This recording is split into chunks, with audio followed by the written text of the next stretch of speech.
Welcome to MC novel world, जहां कहानियां सिर्फ सुनी नहीं महसूस की जाती हैं। फायर। अगर तुम्हें पसंद है एक्शन, मिस्ट्री और इमोशन से भरी कहानियां। श्रीमान जुबिन थोड़े अचंभित दिखे। आकाश ने अपने मन में उस आध्यात्मिक पर्दे को याद किया और विस्तार से बताया। हल्का नीला आध्यात्मिक बल आध्यात्मिक स्याही जैसा था और आपस में गुंथे हुए पैटर्न चक्र पैटर्न जैसे थे, जो एक आध्यात्मिक पर्दा बुन रहे थे, जो पूरे एक चक्र जैसा दिखता था। पर आध्यात्मिक बल बह रहा था, चक्र पैटर्न उसके साथ बदल रहे थे, जिससे उस पर्दे पर हर बार अलग चक्र बन रहे थे। दिलचस्प। श्रीमान जुबिन की आंखें चमक उठी, फिर उन्होंने कागज और कलम निकालकर सामने मेज पर फैला दिए। क्या तुम्हें वे चक्र पैटर्न अभी भी याद है? कुछ बनाकर दिखाओ। मुझे कुछ चक्र पैटर्न याद है, पर वे तो लगातार बदल रहे थे। आकाश ने सच बताया। कोई बात नहीं, श्रीमान जुबिन ने कहा, तुम तो बस उन्हें वैसे ही बनाओ जैसे वे तुम्हें दिखे थे। आकाश ने कलम उठाई और स्याही में डुबोई, कलम की नोक कागज पर नाचने लगी और जल्द ही कई चक्र पैटर्न उस चक्र कागज पर उतर आए। श्रीमान जुबिन ने उन पर नजर डाली। साधारण चक्र पैटर्न लग रहे हैं, कुछ खास नहीं। आकाश ने पूछा, जिन पूर्वजों ने पहले इस साधना पद्धति का अभ्यास किया, क्या उन्हें ऐसी स्थिति का सामना नहीं करना पड़ा? श्रीमान जुबिन ने कुछ देर सोचा और बोले, नहीं, कम से कम मैंने तो नहीं सुना। श्रीमान जुबिन ने आगे जोड़ा, एक ही साधना पद्धति के लिए भी अलग अलग साधक अभ्यास करते समय अलग अलग समस्याओं का सामना कर सकते हैं, खासकर ऐसी दुर्लभ प्राचीन तकनीक के साथ। इसकी विरासतें कम है और अभ्यास करने वाले लोग और भी कम। एक बार कोई समस्या आ जाए तो संदर्भ के लिए अच्छे उदाहरण खोजना मुश्किल हो जाता है। श्रीमान जुबिन ने मनन किया। साधना पद्धति में लिखा तो है कि बाधा दिव्य चेतना में है।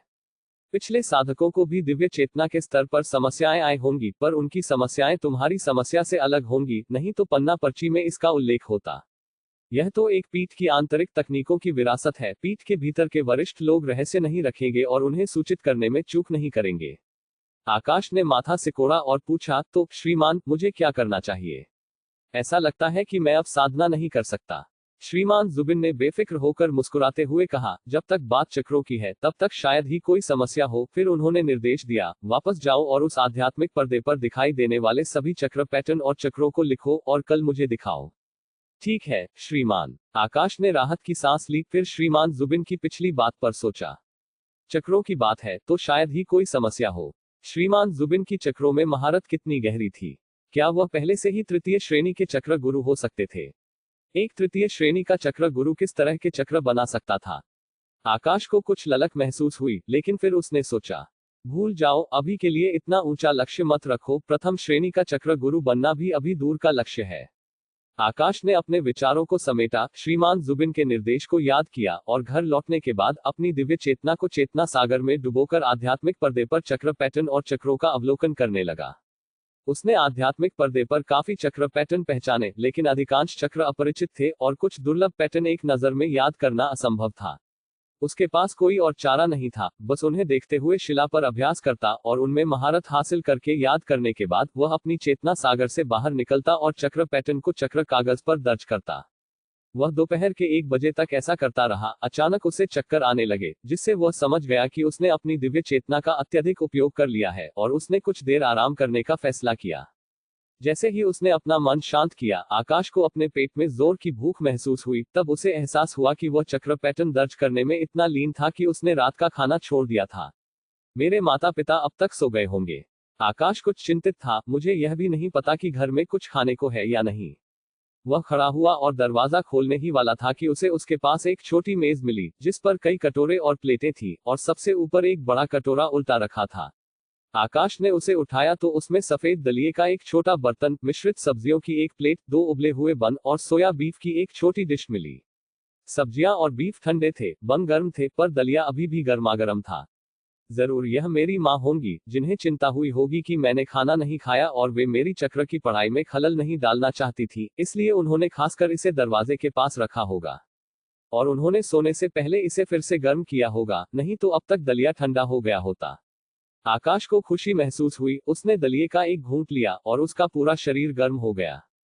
फिर उसने बाकी का खाना बवंडर की तरह निगल लिया, अपनी थकान मिटा दी और तरोताजा और उत्साहित महसूस किया। आकाश फिर से अपनी चेतना सागर में गया और आध्यात्मिक पर्दे से चक्र पैटर्न की नकल करना जारी रखा। फिर याद किए गए पैटर्न को एक एक करके चक्र कागज पर उतारा। वह रात के 2 बजे तक लगा रहा और जब उसकी दिव्य चेतना दूसरी बार खत्म हुई तो उसने सावधानी से उतारे गए चक्र कागजों को रखा और चैन की नींद सो गया। दूसरे दिन श्रीमान जुबिन ने आकाश द्वारा उतारे गए चक्र कागज को देखा। उनकी नजर थोड़ी केंद्रित हुई और उन्होंने कहा, यह तो एक रहस्य चक्र निकला। रहस्य चक्र? आकाश ने इसके बारे में पहले कभी नहीं सुना था। श्रीमान जुबिन ने धैर्यपूर्वक समझाया, तुम लालटेन उत्सव में पहेलियों के बारे में जानते हो, है ना? आकाश ने सिर हिलाया। यह रहस्य चक्र उन लालटेन पहेलियों जैसा ही है, बस इसमें चक्र पैटर्न को कुंजी के रूप में और चक्र को ही पहेली के रूप में उपयोग करके रहस्य चक्र बनाया जाता है। अगर तुम्हारे पास सही तरीका नहीं है तो तुम स्वाभाविक रूप से उसके अंदर की सच्चाई को नहीं देख सकते, श्रीमान जुबिन ने समझाया। ओह, आकाश ने सिर हिलाया। ये पहले कुछ ऐसी चीजें थीं जिन्हें लंबे समय से चली आ रही पीठों और कुलीन कुलों द्वारा अपने शिष्यों के लिए बौद्धिक मनोरंजन के तौर पर इस्तेमाल किया जाता था, पर अब यह इतना आम नहीं है। उन जटिल और पेचीदा चक्र पैटर्न के बारे में सोचकर, जिन्हें देखकर ही उसका सिर दर्द करने लगा था, आकाश का भाव भी जटिल हो गया। यह बौद्धिक मनोरंजन के लिए है, तो अगर मैं इसे हल नहीं कर पाया तो क्या इसका मतलब है कि मैं काफी मंदबुद्धि हूं? आकाश ने सावधानी से पूछा। श्रीमान जुबिन ने आकाश के विचारों को भांप लिया और आधा मुस्कुराते हुए कहा, जरूरी नहीं, तुम्हारा वाला थोड़ा ज्यादा मुश्किल है और हर कोई इसे हल नहीं कर सकता। आकाश को लगा कि श्रीमान जुबिन उसे सांत्वना दे रहे थे, हालांकि बात पूरी तरह से दिल पर नहीं लगी। हर कोई इसे हल नहीं कर सकता, जिसका शायद मतलब है कि काफी लोग कर सकते हैं और उसकी तरह जो नहीं कर सकते वे ज्यादा नहीं है। और वह उन लोगों में से था जो नहीं कर सकते थे। चूंकि यह बौद्धिक मनोरंजन के लिए था, उसे इसे हल करना ही होगा। यह मान सम्मान की बात थी जिसके लिए उसे लड़ना था। आकाश खुद को पूछने से नहीं रोक पाया, तो फिर इस रहस्य चक्र को कैसे हल करते हैं? श्रीमान जुबिन ने आदतन अपनी बांस की कुर्सी को उंगली से थपथपाया। तुम्हारी स्थिति दूसरों से अलग है। अगर वे इसे हल नहीं कर पाते हैं तो वे बस थोड़ा निराश महसूस करते हैं। पर यह रहस्य चक्र तुम्हारी साधना से जुड़ा हुआ है और अगर तुम इसे हल नहीं कर पाते तो तुम्हारी साधना रुक जाएगी, जो काफी परेशानी की बात होगी। जहां तक तरीकों की बात है, दो हैं। एक यह कि तुम इसे खुद हल करना सीखो, दूसरा यह कि तुम सभी चक्र पैटर्न याद कर लो, उन्हें उतारो और फिर मैं तुम्हें इसे हल करने में मदद करूंगा।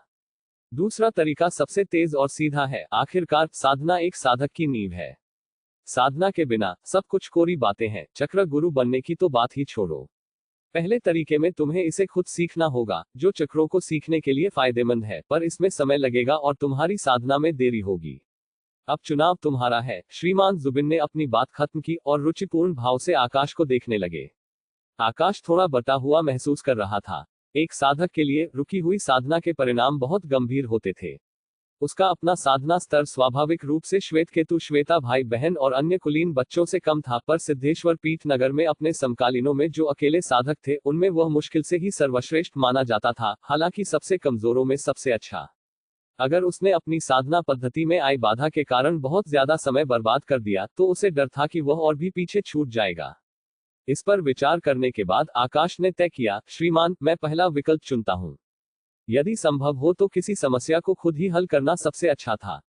साधना में पीछे रह जाना स्वीकार्य था। वह पहले से ही आध्यात्मिक जड़ और साधना पद्धति के मामले में दूसरों से पिछड़ रहा था और यह केवल बदतर होता जाएगा। इससे कोई फर्क नहीं पड़ता कि वह जल्द पीछे छूटेगा या देर से। किसी को क्षणिक श्रेष्ठता की लालसा नहीं करनी चाहिए। इसके अलावा अगर वह प्राण शुद्धि के शुरुआती चरण की बाधा को हल करने के लिए श्रीमान जुबिन पर निर्भर रहा तो मध्य चरण और यहां तक कि प्राण शुद्धि के बाद के चरणों के दौरान वह क्या करेगा?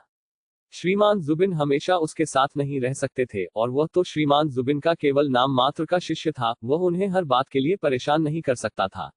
एक और कारण यह था कि बौद्धिक मनोरंजन की अवधारणा ने आकाश को बहुत अंदर तक चुभा था। ओह, क्या तुम अपने फैसले के बारे में सुनिश्चित हो? श्रीमान जुबिन ने पूछा। उनके लहजे में गहरा अर्थ था। आकाश ने सिर हिलाया। शिष्य ने मन बना लिया है। श्रीमान जुबिन ने स्वीकृति में सिर हिलाया। मेरे पास कुछ किताबें और पन्ना पर्चियां हैं जो रहस्य चक्रों के मूल सिद्धांतों की रूपरेखा बताती हैं। इन्हें लो और एक नजर डालो। जब तुम इन्हें पूरा कर लो तो मेरे पास आना और मैं तुम्हें चक्रों को हल करना सिखाऊंगा। आकाश ने उन्हें गंभीरता से स्वीकार किया और कहा, शिष्य विदा लेता है। आकाश को जाते हुए देखकर श्रीमान जुबिन का आरामदायक रवैया दूर हो गया। उनका भाव थोड़ा गंभीर हो गया। यह बौद्धिक मनोरंजन के लिए नहीं है। वृद्ध कुई कुछ देर में प्रकट हुए। उन्होंने धीरे से कहा। फिर उन्होंने श्रीमान जुबिन पर नजर डाली, थोड़ा हिचकिचाए और जोड़ा, कम से कम सामान्य लोगों के लिए तो नहीं। श्रीमान जुबिन की भौहें थोड़ी सिकुड़ी। क्या तुमने पहले कभी इस तरह की साधना पद्धति देखी है? वृद्ध कुई ने धीरे से सिर हिलाया। मैंने इससे भी अजीब साधना पद्धतियां देखी हैं, पर इतनी अजीब कोई नहीं। मैंने ऐसी तकनीकें देखी हैं जहां बाधा आध्यात्मिक पत्थरों, आध्यात्मिक जड़ों, आध्यात्मिक वस्तुओं, नारियों, रक्त वंशों में है, या यहां तक कि लोगों, दैत्य पशुओं, राक्षस साधकों को मारने की जरूरत होती है, और यहां तक कि ऐसी भी जिनमें एक जीवित व्यक्ति के रक्तसार, आध्यात्मिक बल, दिव्य चेतना को आधार के रूप में चाहिए होता है। पर यह पहली बार है जब मैंने देखा कि बाधा चेतना सागर के अंदर रहस्य चक्र में है। वृद्ध कुई ने फिर से मंद स्वर में कहा, इस तरह की प्राचीन और अस्पष्ट साधना पद्धतियां वास्तव में केवल तुम्हारी जैसी प्राचीन पीठों के पास ही होंगी। श्रीमान जुबिन ने थोड़ी आह भरी। यह परेशानी की बात है। मैंने तुम्हें पहले भी बताया है, दूसरों से अलग होने की जरूरत नहीं है। ऐसी कोई अस्पष्ट साधना पद्धति क्यों सीखनी जो कोई और अभ्यास नहीं करता? आकाश की आध्यात्मिक जड़ बस इतनी ही है, और अब ऐसी अस्पष्ट तकनीक सीखने से उसकी साधना में बाधा आएगी और उसकी प्रगति बहुत धीमी होगी। वृद्ध कुई के लहजे में थोड़ी डांट थी। किसी को हमेशा चीजों को अंत तक देखना चाहिए। मैं कोई रास्ता खोजूंगा। तुम क्या करोगे? यह मत भूलो कि तुम इस जगह पर ज्यादा देर नहीं रह सकते। वृद्ध कुई की नजर थोड़ी ठंडी हो गई। मुझे उसे चक्र भंग करना सिखाना होगा, जिससे वह स्वतंत्र रूप से अपनी चेतना सागर में रहस्य चक्र को समझ सके और तोड़ सके। श्रीमान जुबिन ने कहा, आकाश की समझ के साथ इसमें ज्यादा समय नहीं लगना चाहिए। उसके बाद यह उसके अपने भाग्य पर निर्भर करेगा। और आनंद परिवार के उन दोनों बच्चों का क्या तुम उनकी देखभाल नहीं करोगे? उन्हें पंजीकृत शिष्य के रूप में लेना पहले ही एक अपवाद था, उन्हें सीधे शिष्य के रूप में लेना असंभव है। मेरी सह शिष्य बहन बहुत हिसाब लगाने वाली है। वह जीवन भर मेरे खिलाफ साजिश रचती रही है। मैं उसे हर चीज में सफल नहीं होने दे सकता। यह सच है। शिष्यों को चुनने में तुम्हारा निर्णय हमेशा खराब रहा है, और यही बात साधना पद्धतियों को चुनने पर भी लागू होती है। श्रीमान जुबिन पलटकर जवाब देना चाहते थे, पर जैसे ही वह बोलने वाले थे, उन्हें लगा कि वृद्ध कोई गलत नहीं कह रहे थे, इसलिए उन्होंने अपने शब्द वापस निगल लिए। आकाश श्रीमान जुबिन से मिली पन्ना पर्ची को पढ़ने के लिए बेचैन था। चक्र स्वर्ग और पृथ्वी के सिद्धांतों से उत्पन्न होते हैं, और वे सभी घटनाओं को दर्शाते हैं जिनमें स्वर्ग और पृथ्वी को बदलने की शक्ति और एक अथाह शक्ति होती है जिसकी भविष्यवाणी भूत प्रेत भी नहीं कर सकते। स्वर्ग और पृथ्वी के मार्ग और चक्रों के सिद्धांतों को पूरी तरह से समझकर कोई न केवल चक्र स्थापित कर सकता है, बल्कि उन्हें भंग भी कर सकता है। चक्र माध्यम, चक्र पैटर्न, चक्र धुरी और चक्र आंख मिलकर एक चक्र का निर्माण करते हैं। इसके चक्र माध्यम को नुकसान पहुंचाना, इसकी चक्र आंख को नष्ट करना, उसे चक्र भेदना कहा जाता है। इसके चक्र पैटर्न को खोलना, इसकी चक्र धुरी को उल्टना, इसे चक्र भंग करना कहा जाता है। सभी चीजों में आपसी उत्पादन और विजय की एक प्रणाली होती है। चक्र पैटर्न भी अलग नहीं है। यिन और यांग एक दूसरे पर हावी होते हैं। त्रिशक्ति एक दूसरे को उल्टा करती है। 4 प्रतीक एक दूसरे को दबाते हैं। और 5 तत्वों में धातु काष्ठ पर विजय प्राप्त करती है, काष्ठ पृथ्वी पर विजय प्राप्त करती है, पृथ्वी जल पर विजय प्राप्त करती है, जल अग्नि पर विजय प्राप्त करता है, अग्नि धातु पर विजय प्राप्त करती है। पन्ना पर्ची में चक्रों को भंग करने के बारे में सामग्री व्यापक और विस्तृत थी, जिसे समझने में काफी कुछ था। आकाश को इसमें से कुछ समझ में आया, पर करीब से सोचने पर वह इसे पूरी तरह से नहीं पकड़ पाया। गहरी सोच में माथा सिकोड़कर श्वेतकेतु ने चुपके से झांका, अरे तुम चक्र भंग करने पर किताब क्यों पढ़ रहे हो? श्रीमान ने मुझे पढ़ने को कहा। ओह, क्या तुम चक्र भंग करना जानते हो? आकाश ने पूछा। थोड़ा बहुत, पर मैं इसमें खास अच्छा नहीं हूँ। थोड़ा बहुत जानना भी जानना ही माना जाता था, कम से कम यह खुद से तो बेहतर था। आकाश ने किताब के एक हिस्से की ओर इशारा किया और विनम्रता से पूछा, यहाँ जिस चक्र भेदने और चक्र भंग करने का जिक्र है, उसमें क्या अंतर है? श्वेतकेतु ने कुछ नहीं छिपाया और समझाया। चक्र भेदना आमतौर पर उस चक्र माध्यम को नष्ट करने के लिए बल का उपयोग करने को संदर्भित करता है जिस पर चक्र निर्भर करता है, और उन चक्र आंखों को जिसके माध्यम से चक्र संचालित होता है, चक्र को जबरदस्ती हटाना। चक्र माध्यम के बिना चक्र मुश्किल से ही मौजूद रह सकता है, और चक्र आंख के बिना चक्र संचालित नहीं हो सकता, और स्वाभाविक रूप से चक्र टूट जाता है। चक्र भंग करना ज्यादा मुश्किल है। यह चक्र के चक्र पैटर्न के भीतर उत्पादन और विजय को समझने पर निर्भर करता है। मूल चक्र पैटर्न को बेअसर करने के लिए चक्र पैटर्न बनाना। एक बार चक्र पैटर्न बेअसर हो जाने पर चक्र स्वाभाविक रूप से भंग हो जाता है। आमतौर पर केवल चक्र गुरु ही चक्र भंग करने में सक्षम होते हैं। क्या तुम्हें चक्र को खत्म करना नहीं आता? श्वेतकेतु ने पूछा, इससे पहले कि वह एक और सवाल पूछता। नहीं, आकाश ने कुछ शर्मिंदगी और शर्म भरे लहजे में कहा, मुझे चक्र आंख, चक्र धुरी और चक्र माध्यम के बीच का अंतर पूरी तरह से समझ नहीं आ रहा। श्वेतकेतु ने वाह कहा, तुम्हें ये चीजें कैसे नहीं पता? आकाश ने पलटवार किया, अगर मुझे यह सब पता होता तो क्या मैं तुमसे पूछता? अगर मैं तुमसे नहीं पूछता तो तुम अपना व्यापक ज्ञान कैसे दिखा पाते? श्वेतकेतु ने अपनी ठुड्डी सहलाई, यह तो सही लगता है। अपनी बहन श्वेता के होंठों को लगभग अनजाने में मुस्कान में घुमाते हुए देखने के लिए अपना सिर घुमाया, उसने प्रतिक्रिया दी और फिर विरोध किया। फिर भी यह ठीक नहीं है, मैं मुफ्त में नहीं सिखा सकता। अगर मैं कल तुम्हें एक प्लेट बीफ लाऊं। श्वेतकेतु ने ठंडक से सिसकारी ली, तुम मुझे किस तरह का इंसान समझते हो? मैं आनंद परिवार का एक सीधा वंशज हूँ, स्वर्ग का एक प्रिय बच्चा हूँ, क्या तुम्हें लगता है कि तुम मुझे एक प्लेट बीफ से टाल सकते हो? 2 प्लेट उद्धरण चिन्ह ... ठीक है, तो चक्र आंख, चक्र माध्यम और चक्र धुरी में क्या अंतर है? आकाश ने मौके का फायदा उठाकर पूछा। 2 प्लेट बीफ सुरक्षित करके श्वेतकेतु काफी संतुष्ट था और उसने समझाया।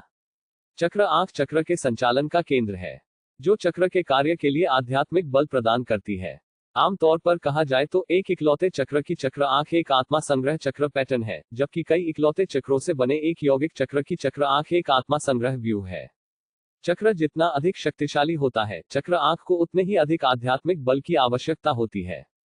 कुछ परिवार पीठें और कुलों की रक्षा पीठ व्यू चक्र आंख के लिए आध्यात्मिक बल के स्रोत के रूप में पूरे एक आध्यात्मिक खान का भी उपयोग कर सकते हैं।